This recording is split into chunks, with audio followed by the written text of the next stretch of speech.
site moko image ya Congo coin et pas il y a la patronne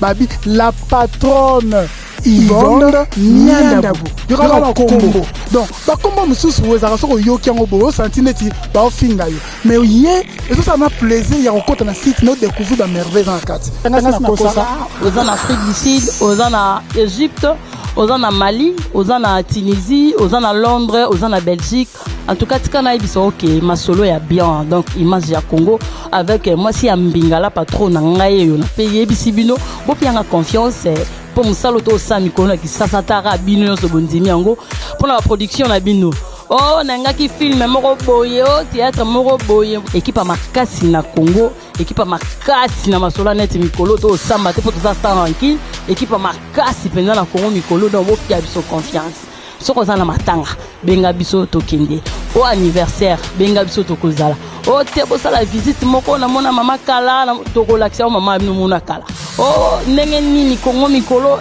yako benga biso donc benga biso na numéro na biso wana o rezo information nyonso soki to tongo na net te o rezo na numéro na biso 00 243 89 51 11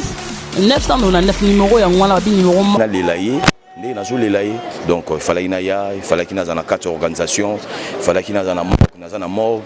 funa qui ne cimetière funa na cimetière donc funa les laver à Sukapo tout le monde a sauté donc voilà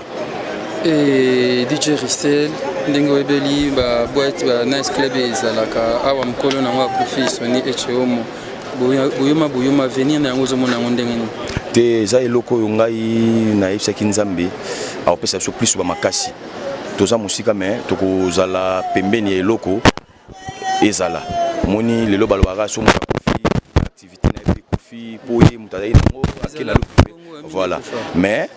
na ebité soki tango sona ba boîte monsieur c'est salama la monsieur ba patron ya mais nzambe ka mutayebi mais eza soué na bisoté ke boyo mekufa toza na besoin ke to kanisaka ye na babiloko oyatiki surtout babiloko oyatiki eza lelo ba boîte oyatiki collège de noble batiki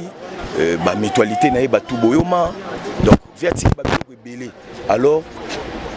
ngai loko naza po na ndolo bango mettre fois ngana DJ Resen naza neti ready ya misi ya boyoma donc atana longwa ki boyoma mais musika ya boyoma na tikala ité parce que ezala ki atana za na mboka atana za libanda mboka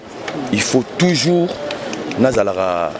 physiquement boyna ndoko na vie so na uti voyage na ye avende na mboka boyna ye avende ni akolino yango avende ni bon chauffeur azapi akota station na cha carburant ve o mélanine donc azaki ve mona eki musika na musala na ye na zaki souté mais pembeni na ye na tongo na butu na moyi to banoza na biso donc aza papa ponanga mais